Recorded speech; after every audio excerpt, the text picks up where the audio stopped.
A Truly Beautiful Mind, Part 2. One of the famous papers of 1905 was Einstein's special theory of relativity, according to which time and distance are not absolute.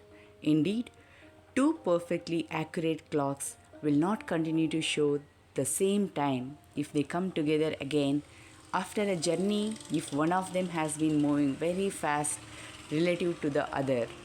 From this followed the world's most famous formula, which describes the relationship between mass and energy, E equal to mc square. In this mathematical equation, E stands for energy, m for mass, and c for the speed of the light in a vacuum about 300,000 kilometers per second. When you sit with a nice girl for 2 hours, it seems like 2 minutes.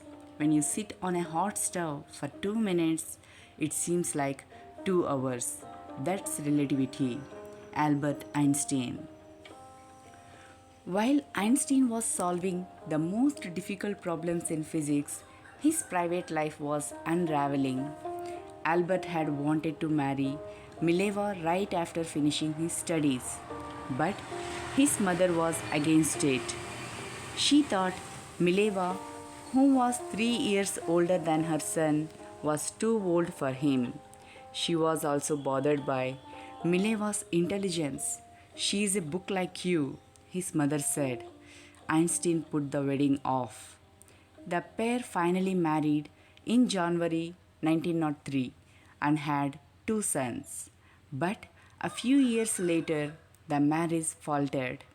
Mileva, meanwhile, was losing her intellectual ambition and becoming an unhappy housewife. After years of constant fighting, the couple finally divorced in 1919. Einstein married his cousin Elsa the same year. Einstein's new personal chapter coincided with his rise to world fame.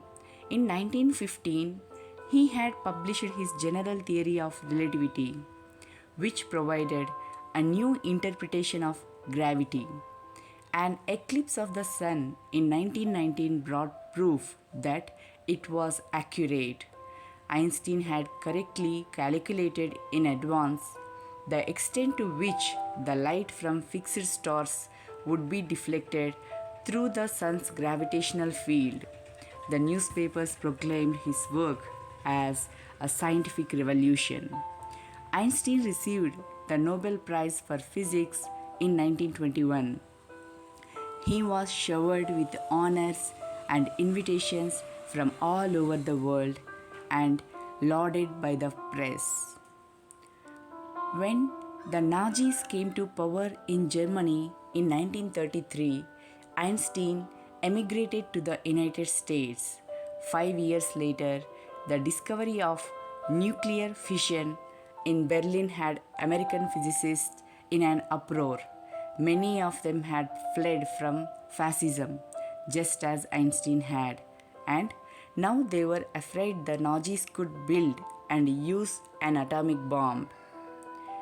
At the urging of a colleague, Einstein wrote a letter to the American President Franklin D. Roosevelt on 2nd August 1939, in which he warned a single bomb of this type, exploded in a port, might very well destroy the whole port together with some of the surrounding territory.